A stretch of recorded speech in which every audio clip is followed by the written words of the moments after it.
మహిళలమైన మా మీద దాడి చేసి ఆయన్ని అరెస్ట్ చేసి 36 అక్రమ కేసులు ఇవాళ ఆయన మీద బనాయించి పీటీ వారెంట్లు వేస్తూ ఆయన ఇబ్బంది పెట్టే ప్రయత్నం చేస్తున్నప్పటికీ నా ఆత్మస్థైర్యం నేను కోల్పోలేదు, న్యాయం మీద నాకు నమ్మకం ఉంది అని చెప్పి పార్టీని ఉత్సాహపరిచే, పార్టీ శ్రేణులను అభిమానులను ఉత్సాహపరిచేటువంటి ప్రయత్నంలో భాగంగానే ఆ సైగలు చేశారు తప్పితే ఎదుటి వారి ఇంటి మీద దాడులు చేయమని సైగలు చేయలేదని కూడా ఇవాళ నేను గుర్తు చేస్తున్నాను. అసలు ఎందుకు తగ్గాలని కూడా నేను ప్రశ్నిస్తున్నాను. రెడ్ బుక్ రాజ్యాంగం ఇక్కడ జరుగుతుంది. ఒక ప్రజాస్వామ్యంలో నియంత పాలన జరుగుతుంది. ఇక్కడ డాక్టర్ అంబేద్కర్ గారు రాసినటువంటి రాజ్యాంగానికి విరుద్ధంగా మీరు రెడ్ బుక్ రాజ్యాంగం నడిపిస్తుంటే మిమ్మల్ని క్వశ్చన్ చేయకూడదా?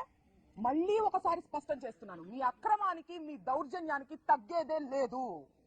అలాగే నాకు ఒక అనుమానం ఉందండి అనిత గారు, మీరు అసలు అన్నది అంబటి రాంబాబు గారినా లేకపోతే పరోక్షంగా లోకేష్ గారిని ఏమన్నా అన్నారా?